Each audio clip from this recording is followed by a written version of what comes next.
Okay, you're ready to go. Have a good session. Okay, thanks a lot. So we're starting the zero knowledge session. Abhi and I sharing this session. If you have any questions, feel free to ask at the end of each talk. We'll have time also at the final end. There's also a chat where you can ask the IACR chat or here in the Zoom, so whatever most comfortable. And we're going to start with characterizing deterministic prover zero knowledge by Nir Bitansky and Arka, and Arka is going to give the talk. Hey, can you hear me all right? Cool, Yeah. awesome. So I'm going to talk about deterministic prover zero knowledge, and this is joint work with Nir. Since this is the first talk of zero knowledge, it makes sense for me to introduce the notion. So in zero knowledge protocols, an prover and verifier participated in interactive protocol where they have some common statement X, and the prover tries to prove that this statement belongs to some language. And at the end of this interaction, the verifier either accepts or rejects. So these protocols typically have some properties. The first is completeness, which says that for every statement that's actually in the language, the verifier accepts. The second is computational soundness that says that no polynomially bounded cheating prover can make the verifier accept on statements that are not in the language. And the third, which is zero knowledge, which is probably the most important for this talk, which says that for every verifier, there exists a simulator that can simulate the view of the verifier in the real execution on input simply X. So just on the input, the statement, the simulator can actually generate the view of the verifier. So in particular, this hides any other auxiliary information that the prover might have. So zero knowledge comes in many flavors, and the one that I just described is called the GMR ZK.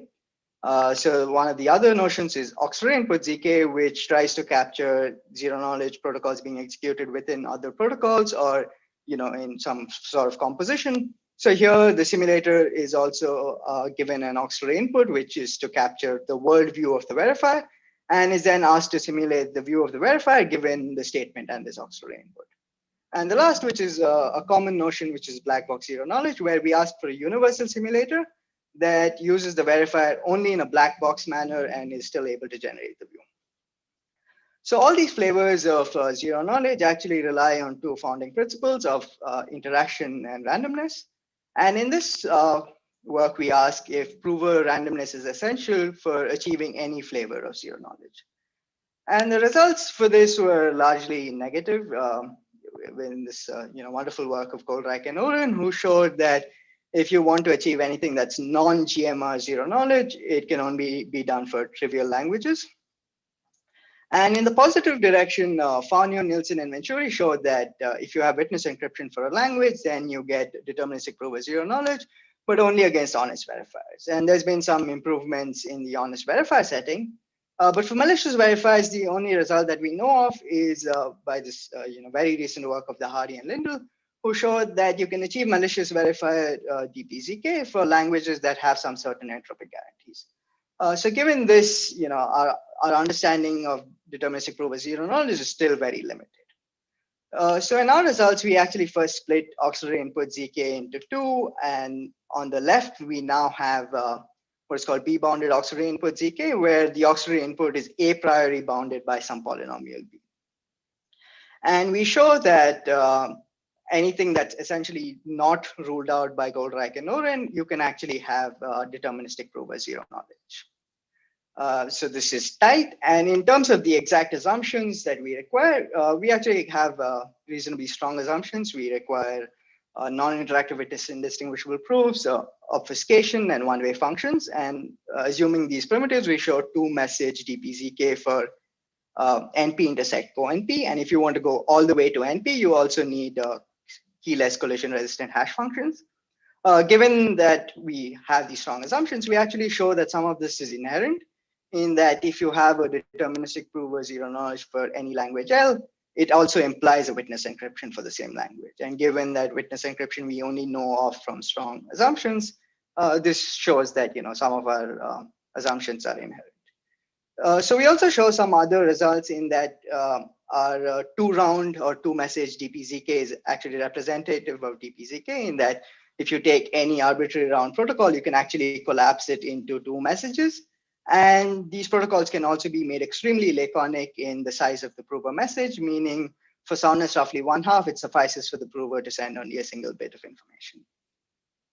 So very high level roadmap of our construction. We start with this honest verifier DPZK of Farnion, Nielsen, and Venturi, which already relies on witness encryption. From this, we go to an intermediate notion of explainable verifier DPZK. So these are verifiers that can behave maliciously, but all the messages that these verifiers send can be explained as honest messages for some random coins. And why is this interesting? If you actually look at the Goldreich-Oren impossibility, it already rules out auxiliary input ZK for even these explainable verifiers. So to get explainable verifier DPZK, we already have to assume obfuscation and one-way functions. And to finally get to malicious verifier DPZK, we either need only NUIs if it's for NP intersect co-NP, or for all of NP, we need NUIs and keyless collision resistant hash functions. So that's all I'll have time for in this short talk. If you have any questions, feel free to ask me. Thank you so much. Great talk. Any questions? There's nothing in the chat, but anybody have a question? So I'll ask one while anybody else thinks of something. Sure. So I don't understand. How can that be? Because I'm confused, because you're giving a proof against a malicious verifier, right? So now suppose the malicious verifier uses no random coins at all, like the zeros, I don't know, just fixed.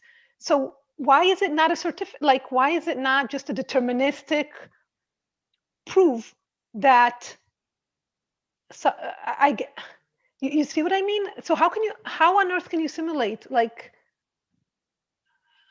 even the explainable part I'm lost. How can that be? Like, it seems to me a little bit like too good to be true. So the protocol allows for, against explainable, you have a trapdoor statement. And as long as you have a trapdoor statement, you have the verifiers. Yeah. How do you even get, so you're doing this for every language in NP, right? Mm-hmm. So even, how do you even use obfuscation? There's no randomness in the system. How can you even rely on these? So the verifier is the one that obfuscates. But he's malicious. So the prover. But he's malicious, yes. Right? So for explainable, we know that there are random coins that explain the verifier's message. So the protocol itself requires random coins for the verifier to compute. And for explainable, we know, hey, look, there are honest random coins that explain this message. So we know that it's computed it. Like, it's not possible to extract necessarily those random coins, but we know that it's explainable, that there are random coins for which this is an actual obfuscation. For instance. And for these, once you know if you could extract, then you could simulate, you're saying. I see. So you don't need to extract. No, I understand, but yeah, I see. Okay, I see. Very nice. Okay, very, very nice. Sorry. Any other questions? I also have a related question. I'm being sort of confused. So is it clear or easy to see that, forget about even the deterministic prover, just two message, zero knowledge, with, I guess, bounded auxiliary input, or even just GMR, is that easy to see? So this was actually done in a few years back in this work by Bitansi, Canetti, Panet, and Rosen. So they actually constructed two message ZK for bounded auxiliary input. I see. Okay, good to know. Any other questions? Okay, so Aka, thank you so much. That was great. Thank you. And I guess we're ready for the next talk. Oh, sorry, there's another question in the chat, sorry. So it says, is it easy to see why you get only NP intersect co-NP for your first construction? So it's easy. So the difficulty in going to all of NP is that you need now the verifier. For malicious verifiers, you need the verifier to prove that it behaved honestly. And you want this proof without the prover actually having any randomness to verify.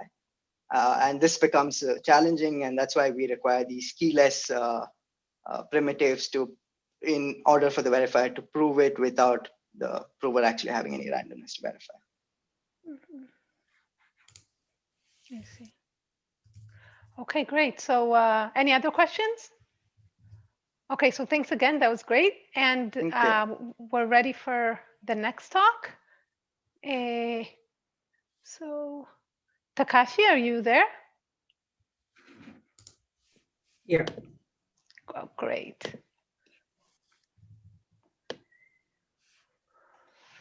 So can you see my screen?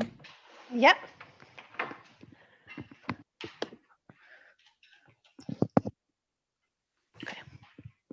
Okay, so the next talk is Nizik from SNARGs by Fuyuki, Takahiro, and Takashi. And Takashi is going to give the talk. Thank you, introduction. I will talk about NISC from SNARG. So NISC and SNARGs are types of non-interactive arguments, and especially we focus on those in the CS model. In this model, trusted third party first run the setup algorithm to generate the common reference string, and this is distributed to both prover and verifier. Then prover can generate a proof pi for some NP language in non-interactively. And we require completeness and soundness, and especially we focus on computational adaptive soundness in this work. So NISC is a non-interactive argument with an additional property called zero knowledge, which means that verifier learns nothing beyond the fact that X is a true statement. And on the other hand, snag is a non-interactive argument with a property called succinctness and optionally efficient verification property. So succinctness means that the proof size is small. So more precisely, we parameterize succinctness by some parameter delta to mean that proof size is polylambda, where security parameter lambda times statement size plus written size to the power of delta. And the efficient verification means that verification can be done in time sub-polynomial in the size of statement and witness. So because the verification algorithm takes proof itself as an input, so efficient verification immediately implies delta succinctness for any constant delta. And here I review non-construction of NISC and SNARG. So we know many constructions of NISC based on various kinds of standard assumptions like this. On the other hand, we don't know any construction of SNARG based on any standard assumption, and there is even some negative result about that. So it is natural to ask the following question: is SNARG stronger than NISC? And we answer this question in this work. So this is our result. First, we construct NISC from SNARG with delta succinctness for deltas more than 1/2 and one function. And second, as a corollary of the first result, we construct zero knowledge SNARG with efficient verification, assuming the SNARG with efficient verification and CP secure public key encryption. And for the first result, we only assume delta succinctness for the underlying SNARG, and we don't care about the efficient verification property of the underlying SNARG. On the other hand, for obtaining zero knowledge SNARG, we have to assume efficient verification for the underlying SNARG, even if we don't need efficient verification for the resulting SNARG. So in the rest of this talk, I would like to give some very rough technical overview of our first construction. So our construction is based on so-called hidden bit paradigm. And in this paradigm, we construct NISC in the CS model, combining NISC in hidden bit model and what is called hidden bit generator. So what is hidden bit generator? So hidden bit generator takes some common reference string as input and outputs these three things: commitment, k-bit string R, and proofs, k-tuple proofs pi. And the intuition behind them is like this. This commitment is a commitment of some seed of some PLG, and this R is the PLG value derived from this seed. And each pi is a proof of that satisfies the validity of corresponding bit of R. And we require the following two security notions: binding and hiding. The binding means that some committed seed is bound inside this com, and hiding means that each bit R sub I is random as long as the corresponding proof is not given to the arbitrary. So how to construct hidden bit generator? So first, we can see that if we implement this proof by using NISC, then we can prove that this is a secure hidden bit generator. However, our goal is to construct NISC, so it is not very meaningful to use NISC as a building block in our context. So next, how about using SNARG to implement them instead of NISC?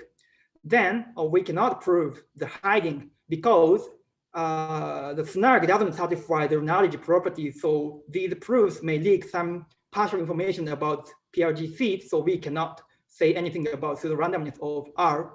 So our idea is to use snark with leakage relevant kind of PRG. And then even if some partial information is leaked from proofs, we can prove hiding the pseudo-randomness of R as long as the amount of leakage is bounded. And especially we use leakage relevant weak PRF for implementing this idea because this is known from one function. And this is a rough idea of our construction, but so there are some technical subtleties, and we modify the syntax of hidden bit generator to introduce what we call hidden bit generator with subset dependent proofs. And the main difference from the original hidden bit generator is that proof is generated for depending on the subset to reveal instead of generating proofs separately for each bit. And this is the summary of my talk. Thank you for your attention.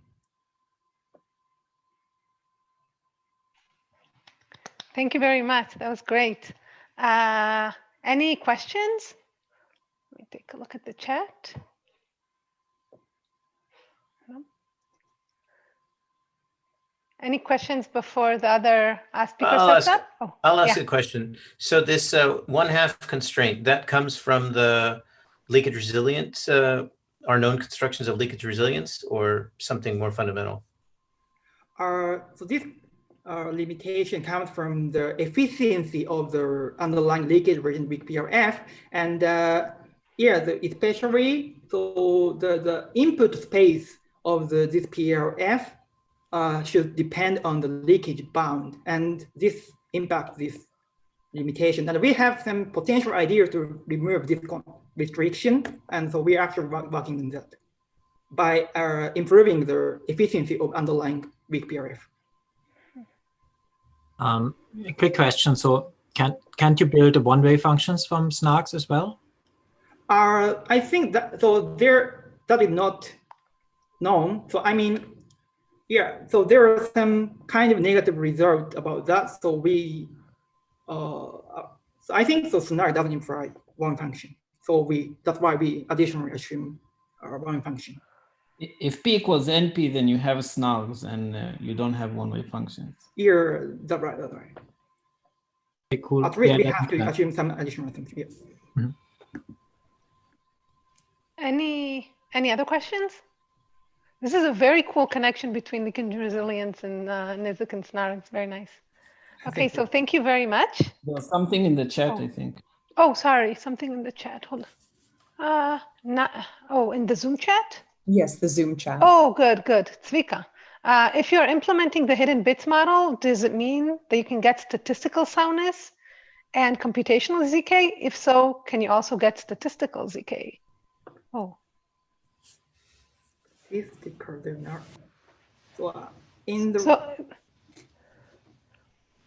So I think his question is, can you also get statistical ZK using this approach? I don't think so. So actually, we didn't care about the statistical knowledge, but as far as I can see, it is difficult to extend construction to statistical knowledge. Okay. But do you get statistical soundness? No. Because so we're using snark as a building block, and so there doesn't exist snark with statistical soundness, so we didn't care about statistical soundness.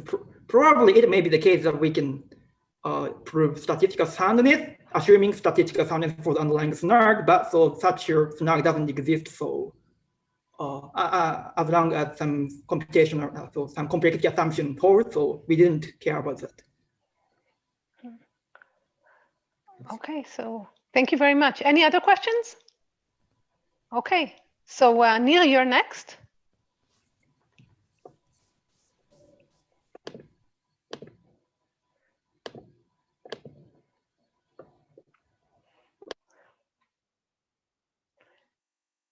You're muted. You can give the talk muted. It'll be hard to understand. I can, but yeah, why not?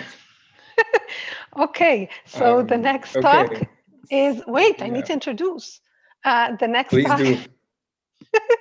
is by the greatest, Nir Vitansky, who's going to talk about weakly extractable one-way functions.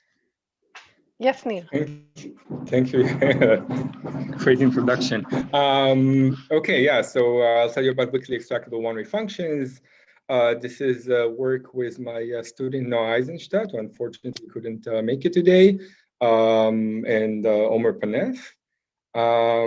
Okay, so let me remind you what are extractable one-way functions, in case you forgot or never heard of them. So first, these are basically one-way functions, okay? So it's a family of one-way functions. An attacker cannot invert a random image. And they're also extractable. So what does it mean to be extractable here? So we basically want to capture the intuition that in order to actually produce an image under this function, you have to know a corresponding pre-image, okay? And you know, apply the function or something. So this is formalized by the extraction paradigm. We require that any adversary has a corresponding extractor, an efficient extractor, so that if the adversary given a key for this function outputs some image y, then the extractor given the same key can output the corresponding pre-image. Okay. And usually make both of these requirements, one-wayness and extraction, for a random key. Okay. Okay, so you know, these objects like extractable one-way functions and their generalizations, or actually like more specific assumptions like knowledge of exponents, instantiations, etc., have been around for a while. In particular, I personally have worked quite a bit on them, and you know, if you ask me if I like them, do you love her? I'll tell you, you know, it's complicated. And why is it complicated? So, you know, they have a good side. What is the good? They have killer applications, right? Like zero knowledge and optimal number of rounds, 3 messages, and snarks, you know, once you sort of like generalize them, think about collision resistance or other properties that combine extraction and hardness. But, you know, beside the good, we also have the bad. So, you know, what's the bad side of these things? Barriers, right? So for once, when you talk about extraction, it has to be non-black box. Okay, so it's really easy to see that you cannot hope to get extraction and one-wayness at the same time if your extractor is black box. And why this is bad news? Because, you know, we have very few non-black box techniques. This is something that is very hard to do in general. We also have impossibilities, like actual impossibilities. So, for example, we cannot have like one efficient extractor that sort of works given any non-uniform adversary. Okay, so for any specific extraction algorithm that we design, there will be some non-uniform adversary that can sort of fail this extractor. This impossibility assumes I/O, but you know, now I can just say under standard assumptions, which is spectacular. So this is the bad side. So there's the good, there's the bad, and there's also the ugly, which sort of bridges the good and bad. Still want to enjoy the good, but we have these barriers. So look, you know, there's no like one universal extractor, but perhaps any adversary could have like its own extractor that's sort of like inefficiently determined and not explicitly. And sort of the common approach here is just to, you know, assume that this extractor exists. Okay, it's like an unfalsifiable assumption. We simply assume it exists, and you know, we don't like this type of assumptions, and in particular, it results in non-explicit security reduction. If you have, you know, if you're using an extractable primitive in some construction, then basically your security reduction is going to have a hole in it, right? So like you can end up in a lose-lose situation. Basically, your scheme is broken, but you know, you don't really know how to solve a new problem because you don't have this extraction component. Okay. There's also another alternative, which is pretty ugly, which is just to restrict attention to uniform adversaries. Okay, which is, it's not the gold standard in crypto. Okay, so let me tell you what this work is about. So what we do is introduce a new definition that we call weakly extractable one-way functions. And what we show is that, first of all, this definition sort of avoids the bad and the ugly when you think about extractable functions. In particular, it circumvents the known impossibility. And yet it preserves the good, at least some of the good. In particular, it's sufficient to get like zero knowledge in an optimal number of rounds in free messages. Beyond that, we show that actually this connection is sort of tight. We show that you can construct such weakly extractable one-way functions from free message zero knowledge protocols, provided that they have like one of two natural properties, that they're either publicly verifiable, meaning that you can sort of look at the transcript and know if the verifier accepted without knowing its points, or they're statistical zero knowledge. And in particular, if we look at the zero knowledge constructions that we have, and we have basically one free message zero knowledge with an explicit simulator, which is based on what is called the keyless multi-collision resistant hash function. Okay, so this is like a simple and falsifiable assumption, but nevertheless, it's still not standard. But using it, you can actually construct free message zero knowledge with explicit simulators, and this gives you a corresponding construction of these weakly extractable one-way functions. Now, a curious corollary along the way that sort of like is a side effect of our techniques is that we show that if you want to construct zero knowledge in an optimal number of rounds, you can actually do this first with like an unbounded honest prover. Sounds sort of strange.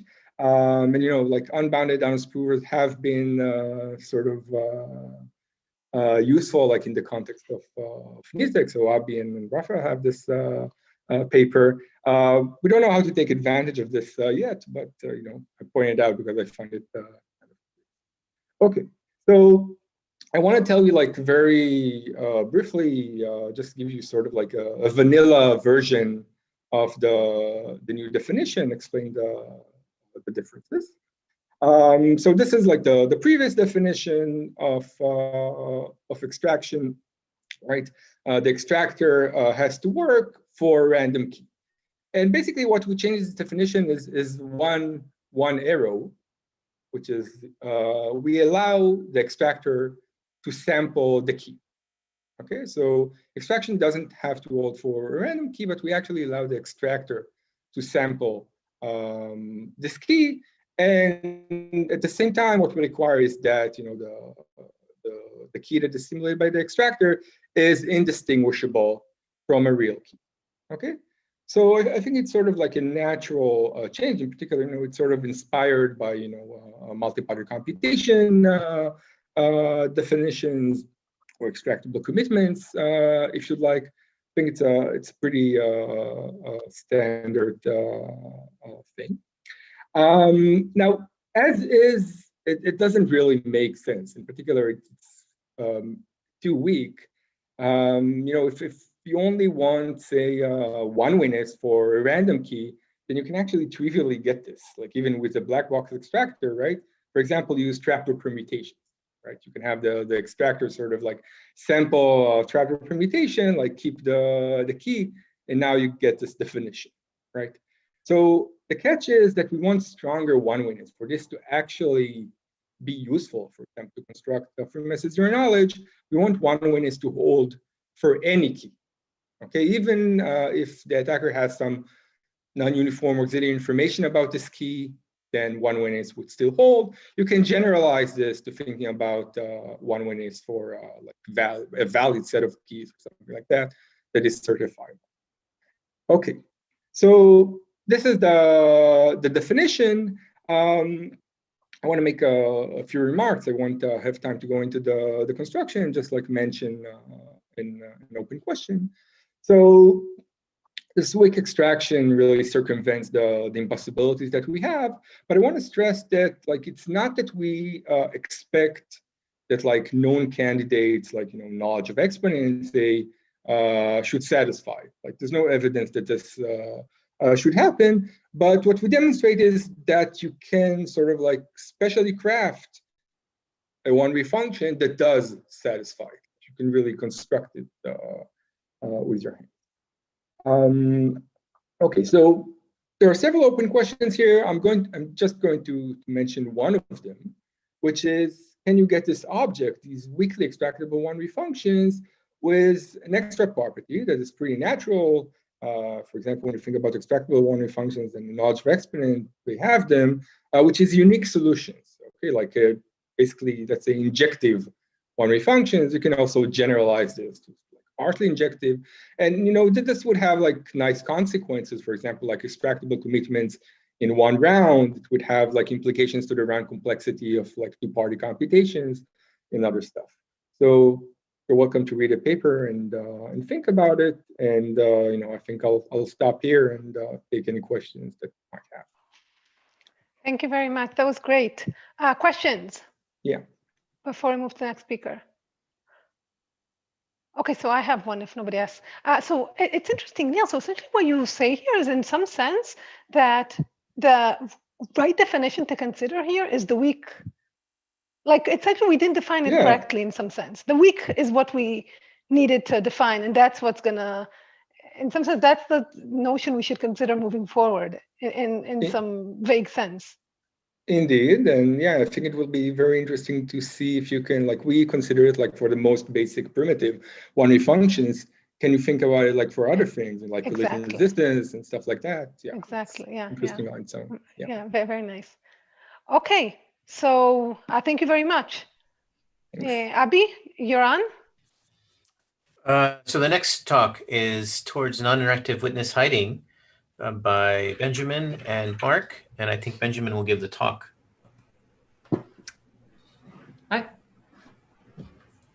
Cool. So as Abi said, I'll be talking about non-interactive witness hiding proofs, particularly in the standard model. And this is joint work with Mark Sandry. Can everyone see my screen? Great.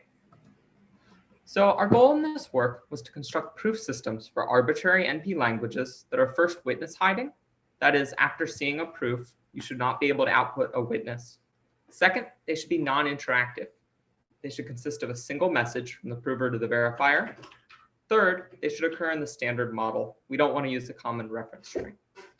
So we're going to present 4 different schemes that kind of make progress towards this goal. Each scheme relies on different assumptions and has qualifications, but together they kind of represent our progress towards non-interactive witness hiding. So to motivate why this is an interesting question, we're looking at zero knowledge again. We know zero knowledge is the gold standard for privacy and proofs, and basically anything that a malicious verifier could learn by interacting with the prover in a zero knowledge proof, it could learn by itself by running the simulator. Now, with a common reference string, zero knowledge is known non-interactively from a variety of assumptions, and these NISICs are great in a lot of settings. But in the standard model, we in fact have our lower bounds. If we want fewer than 3 messages, we can only hope to achieve a weaker notion of privacy. So that brings us to something like witness indistinguishability. Here, we consider a game where the prover uses one of 2 possible witnesses. And the security notion says that a malicious prover cannot tell which witness is being used. So unlike zero knowledge, we have great success in building witness indistinguishable proofs in the standard model non-interactively. Basically, you take a common reference string NISIC and combine it with a hidden set generator, and we get these NIWI.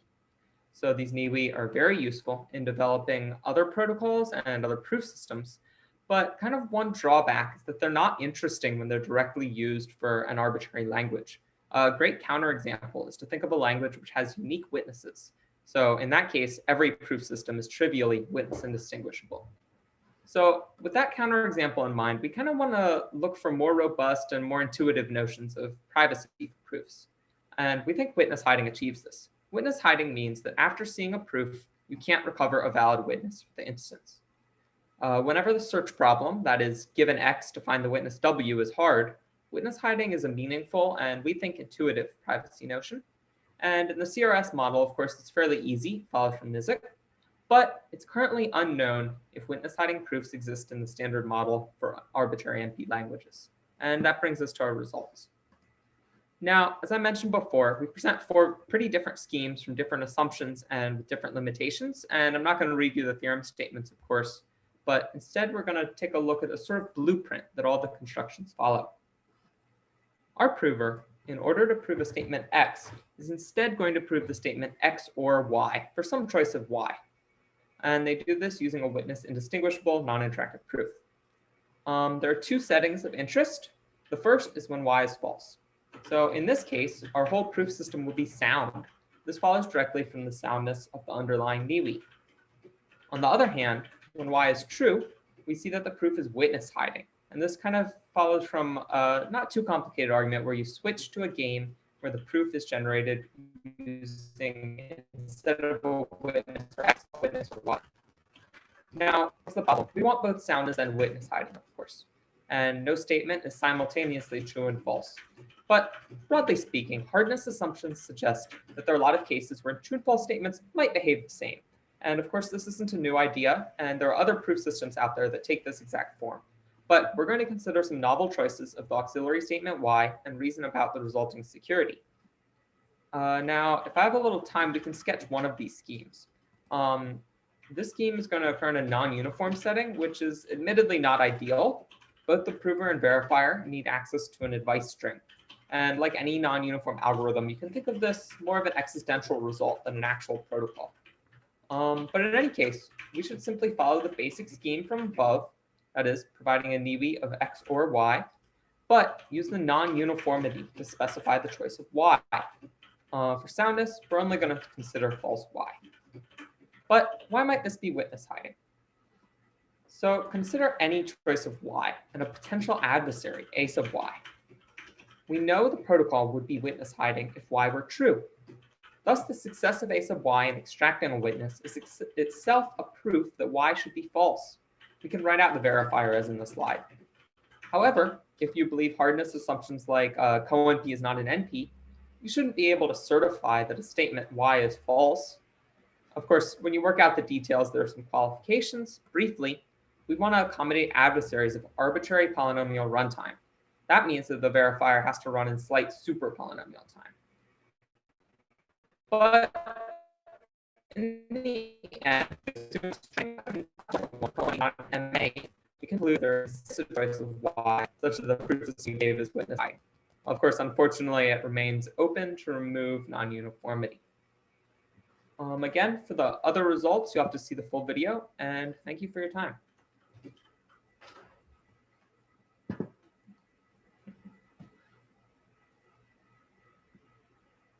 Questions?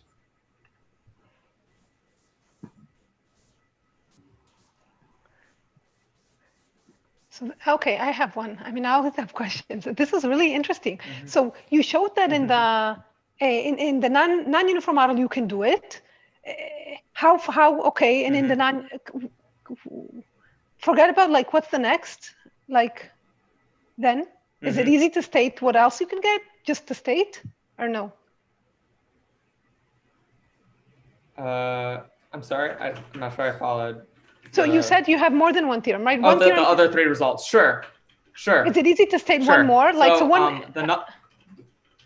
Sure. So another result we give is that is for a universal witness hiding proof system. So we show if there exists a non-interactive witness hiding proof system, we give a concrete one. So that kind of addresses the problem here we saw of inexplicitness, but it lacks a proof unless you assume another one exists.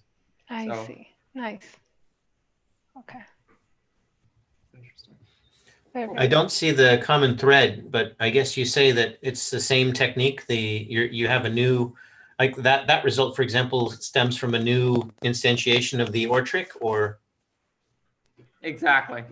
Or it's very related. Kind of the question is, we have NIWIs, they've been around for a while. what can we do to get this notion of witness hiding from them, which kind of strengthens the security of NeWEs in settings where NeWe security doesn't really make sense, like the counterexample I gave at the start.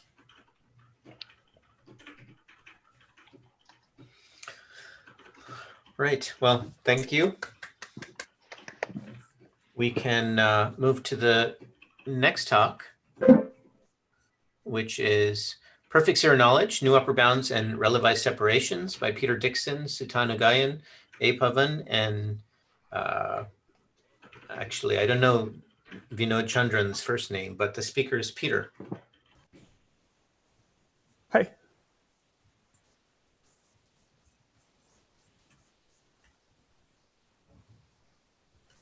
All right. Are you able to share? Oh, great. Good. Yeah. Okay. Yeah. So I'm going to be talking about some results we have on the complexity of perfect zero knowledge. So we're going to be talking about this class SBP. Can you share your screen? Oh, it didn't?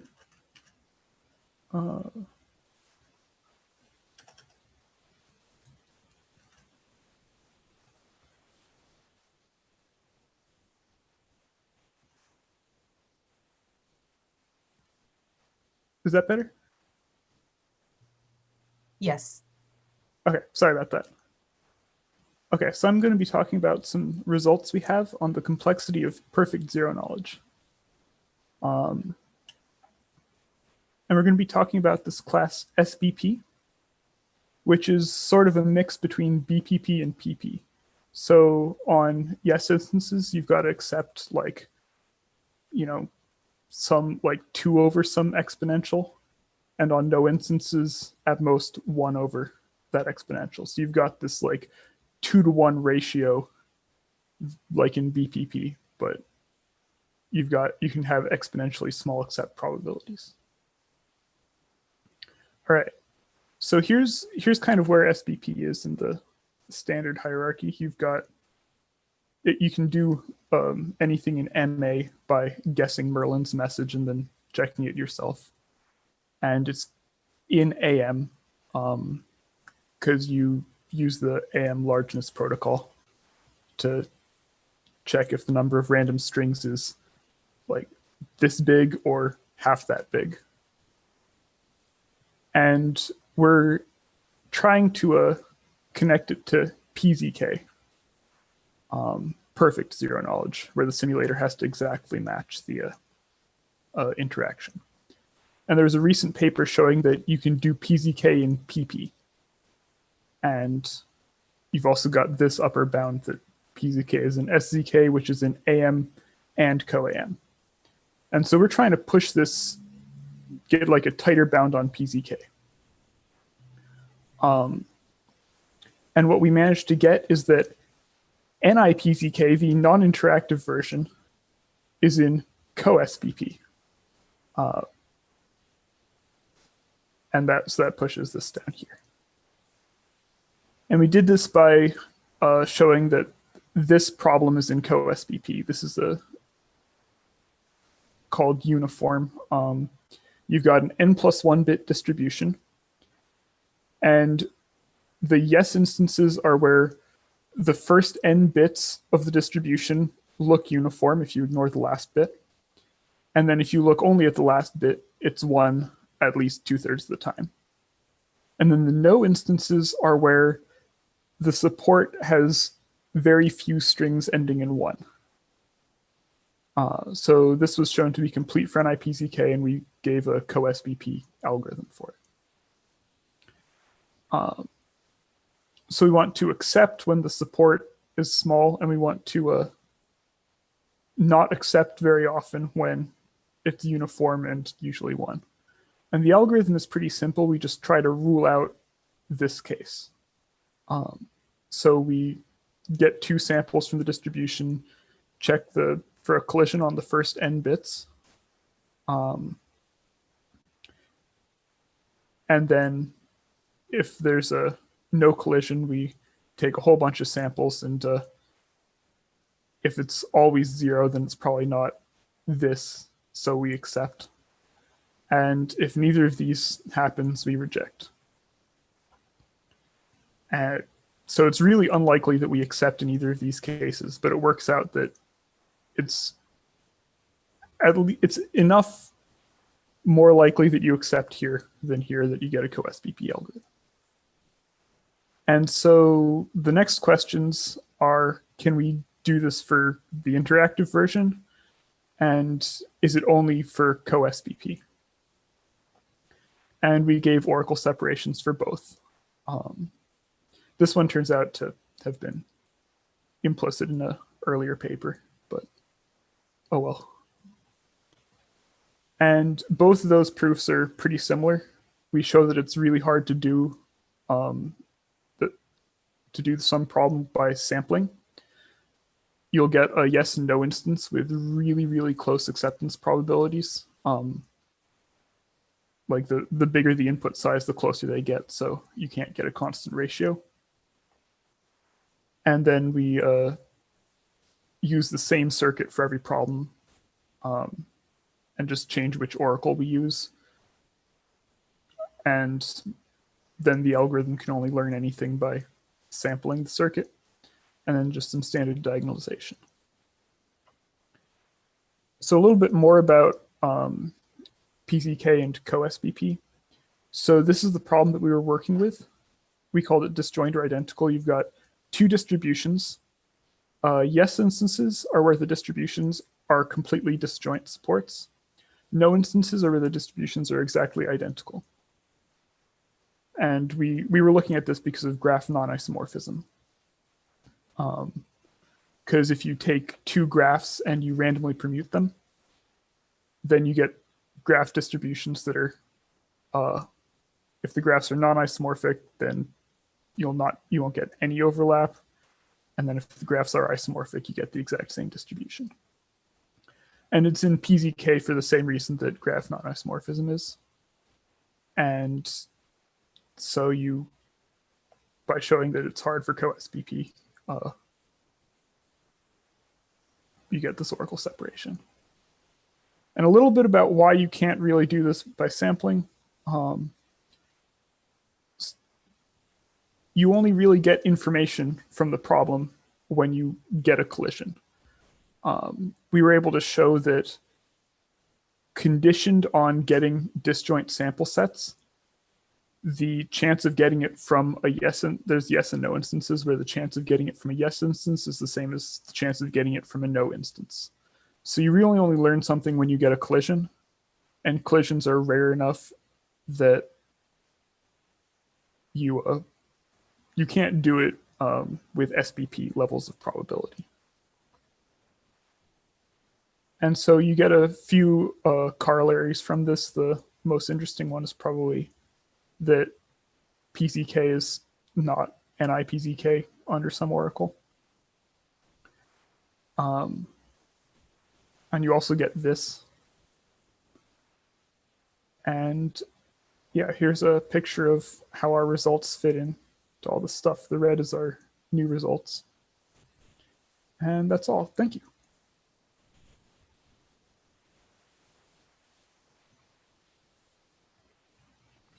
So I have a question about SPB. How does it relate to rational proof systems that Silvio works on, where there's a very small gap, but he's able to get very laconic proofs as a result? I don't know anything about rational proof systems, sorry. Okay. Can I ask quickly, what's the difference between the dashed line and the full line? Dashed lines are relativized separations. Oh, I see. Okay. Yeah. So most of these classes have relativized separations between them. And then there's earlier papers. The paper that we mentioned that put PZK and PP also showed that these aren't closed under complement relative to some oracle. Mm-hmm. Got it.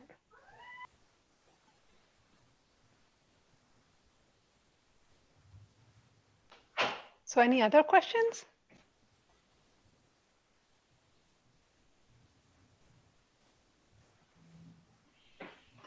Okay, should we move to the next speaker? Oh, sorry, Abby.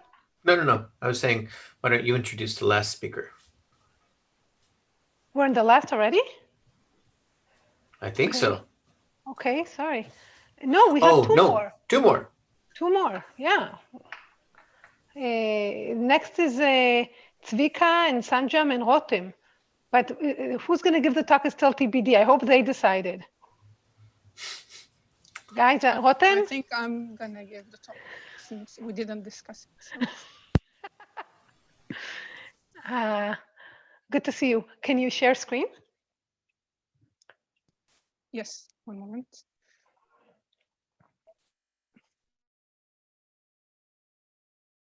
Okay, do you see it? Yes. Okay. So I'll do this one up, you do the next. The next talk is an FHE-based bootstrapping of designated prover NIZIC by Zvika, Sanjam, and Rotem is going to give the talk. Thank you for the introduction. I'm Rotem, and this is a work with Zvika Pakersky and Sanjam Garg. Okay. So we consider a notion that is called designated prover non-interactive zero knowledge. So this is somewhat like standard NIZICs with the following difference.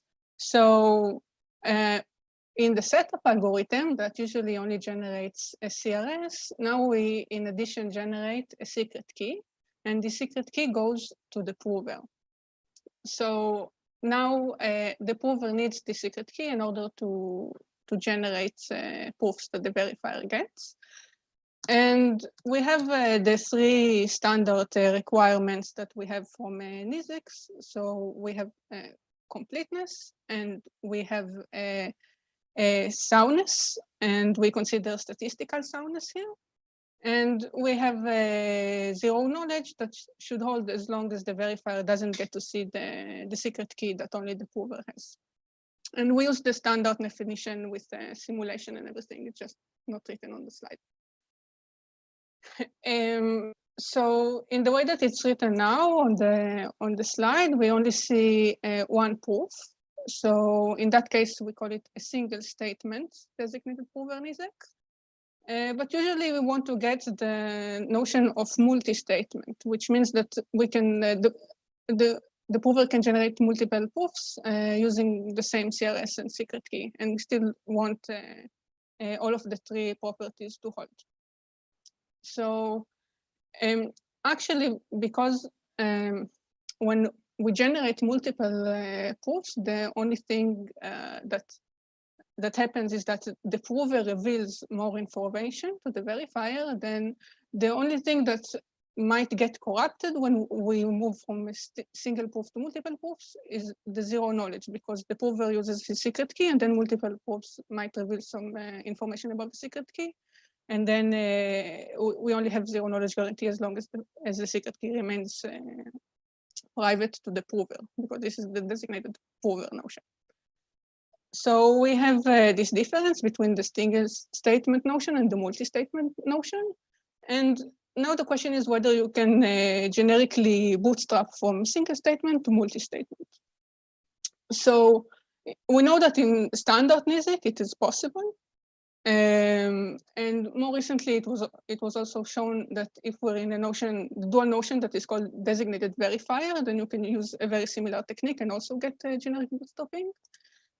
But we know that if we use a similar technique, then it doesn't work for a designated prover.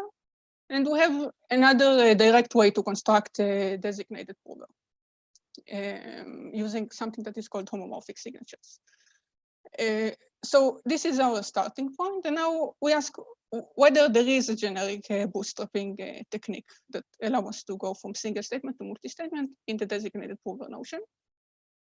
So what we get is we do show that there is a way to do this bootstrapping if we assume that the underlying single statement, the NIZIC, satisfies some property of succinctness. So I will explain shortly what we mean by succinctness. But we also showed that we can actually construct a single statement deep in ISIC with this notion of succinctness, starting from any fully homomorphic encryption. So we get another way to construct designated prover in ISIC from any FAG. In addition, we show an equivalence to something that is called attribute-based signatures, but I will not get into that. So as I said, we start from FAG, we construct this succinct single statement, and then we bootstrap it to multi-statement. So single statement means that the zero knowledge holds only as long as we have a single proof. And succinctness means that the complexity of the cell type algorithm, which generates the CRS and the secret key, should be independent of the complexity of the relation to be proved. So I don't have time right now to show technically how we do all of those steps, but I want to say in very high level how the bootstrapping work. So we have this tree structure where each node of the tree corresponds to an instance of the single statement deep in ISIC scheme. And then every time we want to prove a statement, we use one of the leaves of the tree. And we use intermediate nodes to prove that, for each node, we use it to prove that its two children were generated honestly. So because we want the leaves to be associated with the relation R, for which we're trying to construct a deep in ISIC, then we need to define the relations of the rest of the tree recursively. So for each level of the tree, we use the nodes of the level Ri to prove that the nodes of the I plus 1 level were generated with respect to the relation Ri plus 1.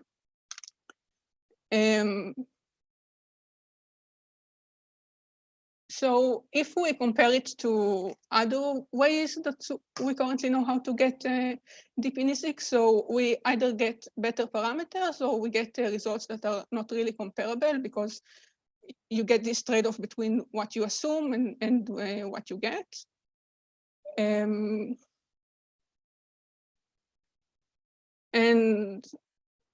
as I said earlier, so we show this equivalence between a designated prover in ISIC and attribute-based signatures. And it was already known that attribute-based signatures are equivalent to homomorphic signatures. So we kind of completed the picture here because previously we only knew how to construct deep in ISIC from homomorphic signatures. Yeah, so that's about it for the short talk, and you can see the details either in the paper or in the longer talk.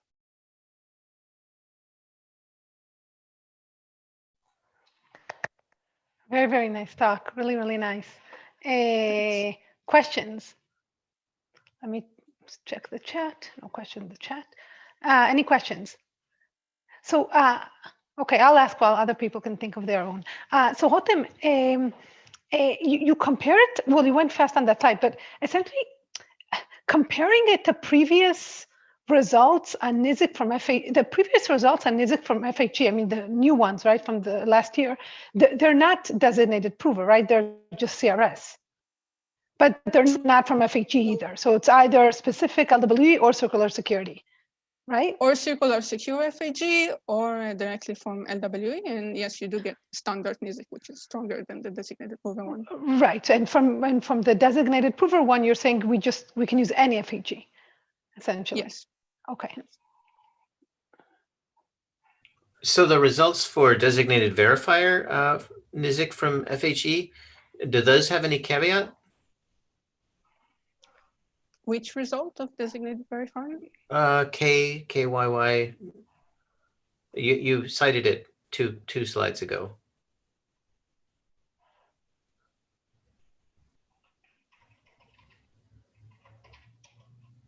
Right, the KNYY. Okay. Oh, I see. They don't actually show, they just show the bootstrapping of, if you had a single DB NIZK, you could bootstrap with FHE? Not with FHE, generically, without nothing. Assuming a single statement designated verifier in ISIC, you can bootstrap it to multi-statement. But that's in the designated verifier notion where the verifier has the secret key. And we are in the designated prover notion where the prover has the secret key. Okay. So it's different problem. No, I know, but it, I guess, I mean, that's kind of crazy to me that does that paper, well, okay, I'll take it offline. Any other questions? Okay, thanks a lot, Amule. Okay, so next talk. Oh, I think the next talk is on average case hardness in TFNP from one-way functions by Pavel, Chetan, Carol, and Veronica will give the talk. Okay, thank you for the introduction. So I will be talking about average case hardness in TFNP from one-way functions, and this is joint work with Pavel Hubáček, Chetan Kamat, and Karel Král. So let me first define the TFNP, which is the class introduced by Megiddo and Papadimitriou in 1991. It's a complexity class of total search problems, which can be solved in non-deterministic polynomial time. The totality means that for each instance, there exists some solution. It contains problems with unresolved complexity, such as finding Nash equilibriums. And as it contains a lot of problems for which we would like to have a polynomial time algorithm, there was a lot of effort for proving average case hardness in TFNP from various cryptographic assumptions, as you can see the citations on the slide. But the question we are interested in is what is the weakest assumption we can use to prove the hardness? So can we actually base the hardness on an unstructured assumption such as one-way function or injective one-way function? And the answer is no, or at least it is not that simple. So what do we mean by fully black box construction of hard TFNP problem from injective one-way function? So there should be this algorithm C, which is the TFNP verifier. It gets as an input two strings, the instance I and the possible solution S, and returns 1 if S is a solution and 0 otherwise. And it is given access to an injective one-way function F in a black box manner, so it can query it as an oracle. And as a TFNP verifier, it should be polynomial time algorithm and should satisfy a correctness which says that it should be always total. This is the totality from TFNP. So for every instance and every F, there should be some solution S. And then there is this security reduction algorithm, which is given as an input a challenge Y and should return the preimage of Y under the injective one-way function F.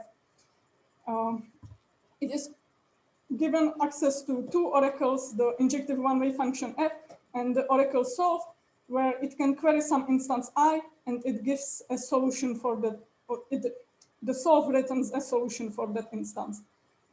And R as a security reduction should be polynomial time algorithm and should satisfy security, which says that if we give R access to any algorithm solve, which returns the solution for the instance, then R should invert Y with non-negligible probability.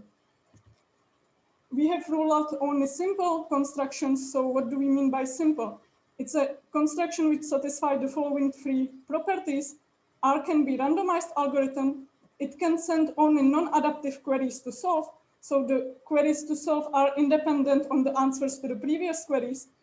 And it is F-oblivious. You can imagine that it has two stages. In the first stage, it queries only the oracle solve. And in the second stage, it queries only the oracle F, and then it returns the preimage. This F-obliviousness is new, but we need it for technical reasons. So what is our result? We have shown that there is no simple reduction. So we have shown that there is no randomized, fully black box, non-adaptive, F-oblivious construction of average case hard TFNP problem from injective one-way functions. Just let me note that if we would be able to rule out all fully black box constructions, then as a special case, we would also have a separation of collision-resistant hash functions from one-way functions. And this was proven by Simon in 1998.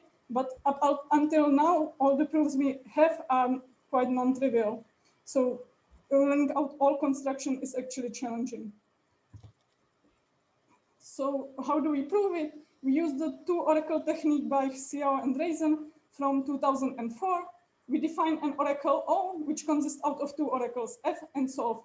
And we show that TFNP is easy in the presence of O because you can just query the oracle solve. and injective one-way function exists in the presence of O because solve does not help with inverting F. And for this, we use the incompressibility argument by Gennaro and Trevisan from 2000. What is a new idea in our work is that we have observed that from the security definition, the algorithm solve can actually depend not only on C, as was in the previous works, but also on the security reduction R. So what is the conclusion? If it is possible to construct a hard TFNP problem from injective one-way function, then the reduction must be quite involved. And if you would like to get more details, you can either watch the talk on YouTube or read our paper on ePrint. Thank you for your attention.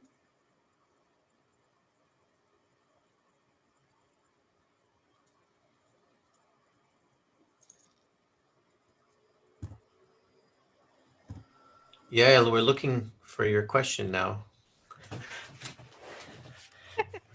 I actually don't have questions. Does anybody have questions? I feel like I've been hogging the line. By the way, does anybody have any questions at all about any talk in the session or anything they want to raise? The other experts on the talk, on the chat here, on the Zoom chat? I had a question for Nir on his talk. So the strong. Wait. My wife is playing the piano now. I have to tell her to stop. Can you stop playing the piano? I have to answer questions. Okay, sorry. So the way you went for the weak definition, it still had the strong one-wayness. Is that necessary to get the 3ZK application? Yeah, it's actually, it's also necessary if you consider the strong extraction. We don't know how to get zero knowledge without it. I see. Like in the case of weakly extractable one-way functions, otherwise the definition sort of trivializes. So there's another reason. Okay. By the way, there's another question from the chat by Suvradip that asks Alk or Nir, is it possible to get deterministic prover NIWI from standard assumptions?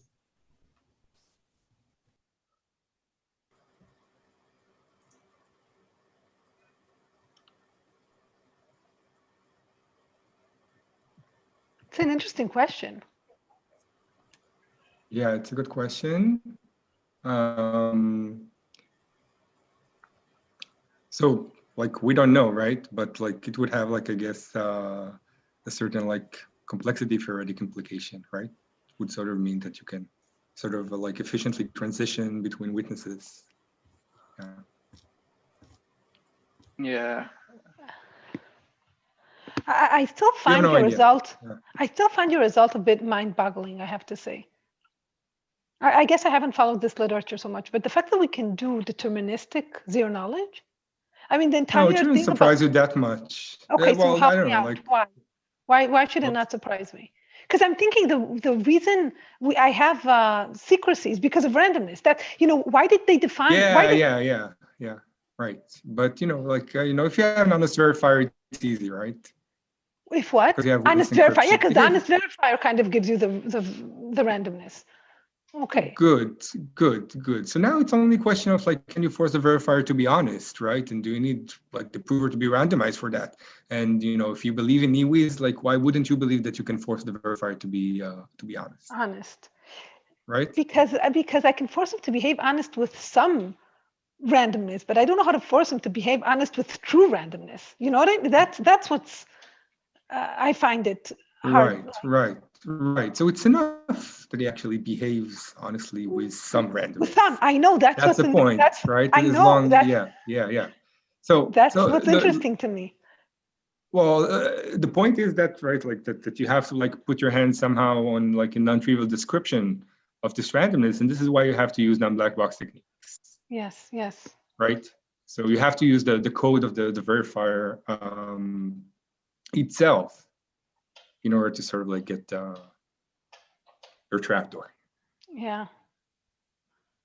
It's very interesting. I think so. Yeah, just kind of talking philosophically for a second.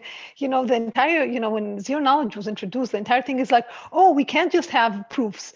It needs to be interactive. It needs to be randomized. The entire, model changed. And then we had NIZK. Okay, we have a CRS, but the CRS, can be essentially a hash function many times. Can be, as a heuristic. And then, but randomness, and now. I don't know. It's just interesting that it seems like they changed the model completely. Also for IP equals P space, right? Everything changed the model, interaction, And now slowly we're going back to the origins, No randomness, no interaction, Yeah. no. Well, what's next? P equals NP? Then the proof size goes to 0, and then there are no proofs. 15%.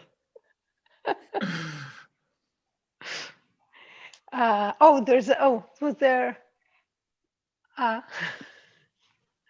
we can do deterministic prover NIZK from, I'm reading from the chat. By the way, feel free to just speak up, guys.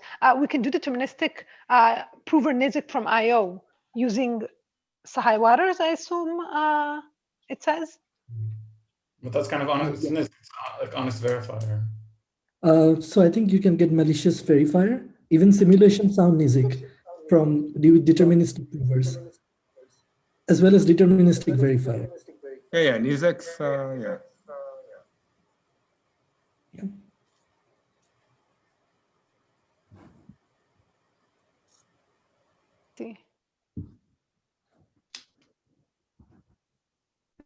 I should also point out that the main thing that deterministic prover leverages is witness encryption, being able to compress multiple witnesses into a single point, which is something that allows you to get around this randomness requirement from the prover.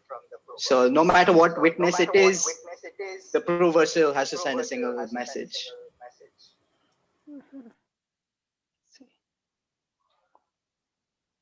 Any other questions from anyone? Thoughts? Anybody want to share? Okay, so then I guess we're done for this session, and we'll see you in the rest of the. Do we have anything left today? We do. A yes. break, and then we have the business meeting.